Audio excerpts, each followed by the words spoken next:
Hey everyone, this is Jason from Grand Slam, and this is another Secret War Journal. We're going to be catching you up on the last 3 weeks of the Secret War Journal stuff. I know I've been a little behind, but the weeks have gotten a lot shorter, so I haven't felt like needing to do a video for just a few comic books. So I'm going to get through some of these pretty quick. Hail Hydra, issue number 3. This book, it's harder. This is a tough one for me. Me and Rick Remender, we don't really get along with what interests that I like as a reader. This one is basically Baron Zemo, alternate world. There's, Baron Zemo has a son. He's like a Captain America. Was raised by Captain America. There's stuff going on. This one isn't done yet. This is issue 3. It concluded with, there's going to be more stuff going to have to happen. So that's not really much of a review. I have to apologize, but this isn't one that I've been super keen on. See what I did there? MODOK Assassin number 5. This is the last one. This is like a sleeper one for me, I have to admit. After reading the first one, I wasn't really hot on, and then it tied into this whole Angela thing. And in this issue, he's basically developing this love story where he loves Angela, even though he's a cold killing machine. And he finally gets some acceptance in the end. He just murders everything. They win back everything. I believe MODOK became the Baron of Killville. And, they overcame all obstacles. And Angela, got her weapon back and rejoined the Thor Corps. And everybody's happy ever after because, MODOK gets to kill people. And Angela kind of winked at him. And he was like, oh, yes, she loves me. So this is actually pretty good. This is a pretty good series. I was surprised that I ended up liking this. This is one I was like, this is one I'm not going to like. And it won me over my cold machine-like heart. Ghost Racers issue number 4. Ghost Racers has been a really big hit for me. This one kind of ended a little, whatever. Robbie Reyes' brother gets thrown into the race. And so he has to come back. He had escaped the races, and now he comes back to save his little brother. He does. Then they unite everybody to kill the guy who's kind of forcing them all there. I can't remember the guy's name. There was some evil god that was kind of keeping them all there. So they overcame and they beat him. And then, you just get a really great splash page at the end. I know it's spoilers, but, what can you do? I mean, the spirits of vengeance all unite and team up, and man, that'd be a really cool book, right? To see like a team up of all these guys in the future. Who knows if that's going to happen? E is for Extinction. This is also a concluding issue. This one, basically, they team up. It's Zorn, or not Zorn. Cassandra Nova is kind of like the big baddie here, and all sorts of things go wrong. And, this one, it's kind of trippy in the whole new X-Men kind of feel, but it had a good conclusion. This is probably like my least favorite of the X-Men books, other than Age of Apocalypse and this one have not been that great. But this one, if you like the new X-Men stuff, the Grant Morrison run from the early 2000s, that's going to be one that I would definitely recommend. Inferno number 5, this ended really great. A lot of fun stuff here. Basically, they overcome, they team up, they're able to overcome most of the Inferno, which is led by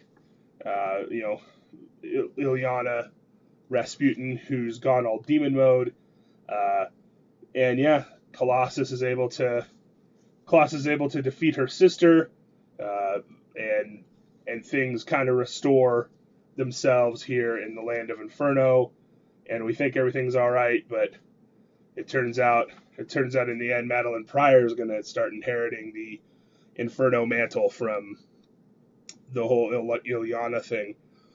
So, replace one baddie with another baddie. The struggle will continue. In the end, the X-Men kind of unite and triumphant. The art in this book is really great, and if you really like the themes of Inferno and the darker X-Men stories where they have to go into hell and fight stuff, that's a good one. X-Men 92, this is getting a series.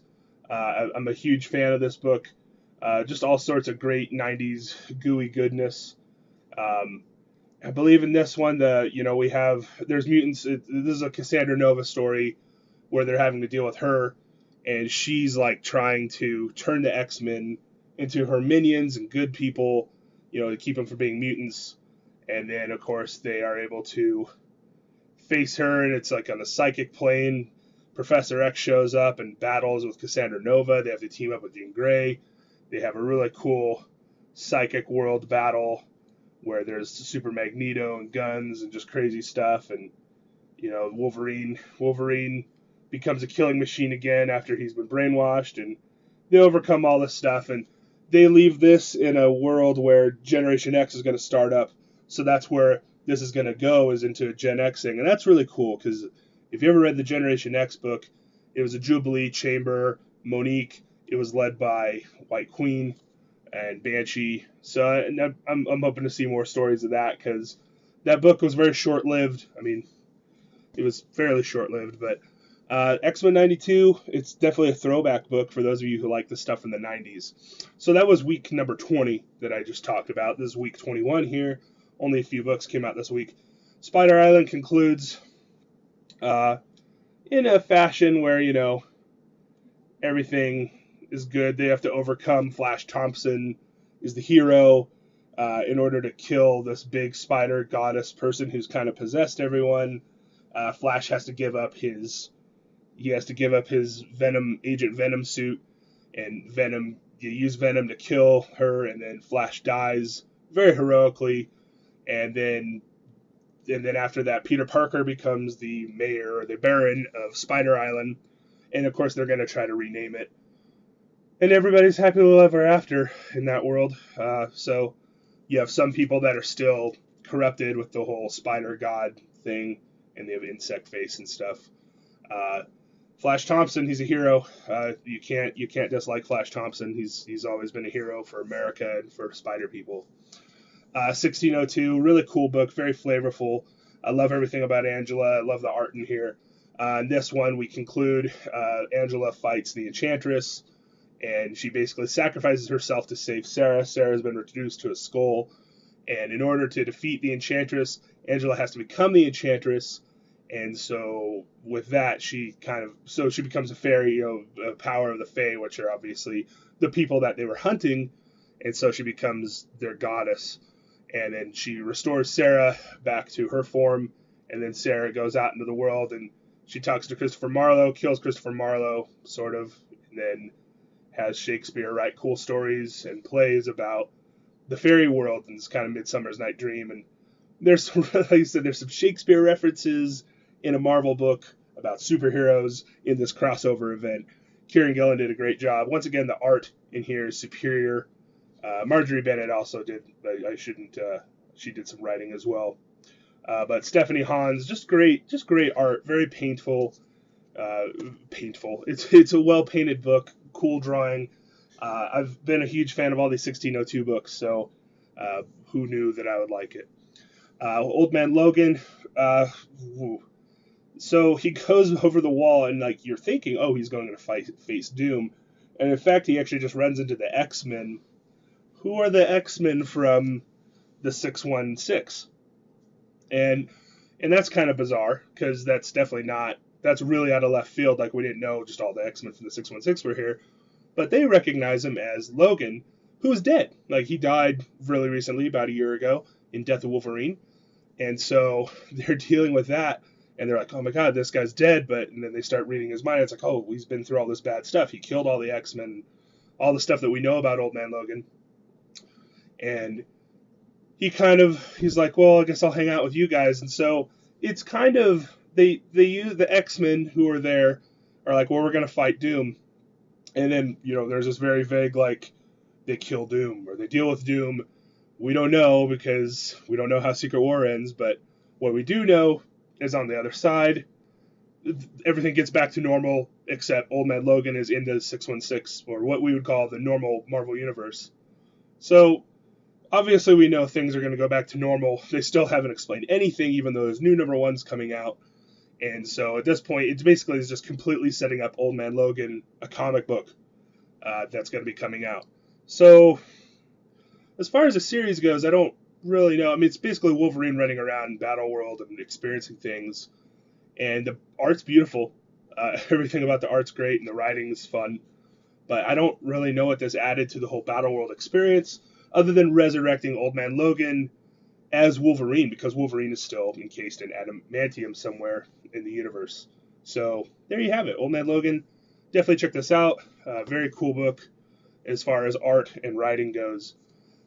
Real quick, Siege number 4. I love Siege. This book has been awesome. Kieran Gillen wrote a book that really ties into Secret Wars with some characters that we don't get to see that often. And there's really bizarre stuff going on. This book is like the biggest tie-in to anything Secret Wars. It's the only, of all the Battleworld books, this is literally like the most important book that you can get. So this 4-part series, when it's collected, I would definitely recommend it with Secret Wars. And this one, at the end of last issue, Thanos shows up to the wall. And in this one, he interacts with the wall, in which we find out that the wall is Ben Grimm. And we find that out in Secret Wars number 6, which we're getting ready to talk about. It's just completely bizarre. He talks to Ben Grimm. He's like, Ben Grimm, you've been lied to. They told you Doom wants you to be the wall because he wants you to be useless. He's scared of you because he used to be one of the Fantastic Four. So you just need to get up off your feet and go fight stuff. And there's some super cool art in here. And here's Ben Grimm taking off to just go pound faces. It's clobbering time. It says right there, it's clobbering time. And Siege ends in such a way where the shield falls because the shield was Ben Grimm. Well, I guess we'll find out more, hopefully, in a future Secret Wars book. Secret Wars number 6 is an excellent read. We waited a long time for this book, and I've already talked about this on other videos, so I don't want to elaborate about it too long. The art's always incredible, and we find out some really cool things in this one. We find out that Molecule Man's stuck in a zone. Both the Spider-Men go there. Miles Morales has a hamburger in his pants. Yeah. And then we find out that Namor and Black Panther go to the Sanctum Sanctorum, where Doctor Strange keeps his stuff and he's dead. We know that from a previous issue. And in the Sanctum Sanctorum, they find 2 things. One is the Siege. One is an item that allows them to teleport anywhere, so that'll be allowed them to move around Battleworld and do cool stuff. The other thing is they find the Infinity Gauntlet, which is kind of weird because do you really need something to teleport you around if you have the Infinity Gauntlet? I don't know. Time, space, all those cool things. So Black Panther has the Infinity Gauntlet, so they might be able to fight Doctor Doom now. And then, of course, it revealed at the end was what happened to Ben Grimm, and that was already talked about in Siege. So great book. Check it out. I mean, if you've always get the Secret Wars books, they're all really good. Week 22 was just 3 books, so we'll talk about them real quick in the reverse order. A-Force is really awesome. I have nothing else to bad say about this. Like, A-Force has been a great series. This is going to be a great trade paperback to get. I highly recommend it. This one, Loki is the bad guy. The shield is down. There's a big hole. There's a bunch of zombies. All of the female characters that you ever see in Marvel are basically in this book. And they're fighting and doing cool stuff. And it's a great team up. They're saving Arcadia. And it's just such a great fight. In the end, we find out about the Cosmic Girl, who I don't know if she's on the cover, but her name is Singularity, and she saves everybody, and then she dies, and she's gone, and everybody's sad. But they're like, hey, there's going to be an A-Force book, and so maybe she'll come back. Hey, all right. Civil War number 5. In the end, we find out the Skrulls are kind of behind the whole Civil War, the making the Civil War worse, and Tony and Captain America come together, and they use the bomb to turn off everybody's powers to kill the Skrulls, but it kills everybody else too. Like, they don't kill themselves, they lose their powers though, and apparently it kills Tony and Cap. And they resolve their feud, and they're like, hey, we're going to do this for the betterment of everybody, and the world's a better place, and Peter Parker is going to be there to sew it all back up. What a great guy. Like, Peter Parker, what a great guy. So Civil War 5, pretty cool book overall. Great art, Lionel Francis Yu. Good writing. Definitely check out Civil War when it comes to trade paperback. And it's hard to actually track down issues for that one, I'm not going to lie. Marvel Zombies, I just love, I'm going to be real quick about this. I love the character Bloodstone. She's really awesome. You can find out more about her and her background in this. So, that is 3 weeks of Secret Wars books. We'll have a couple more to conclude. And yeah, so thanks for tuning in to all these videos.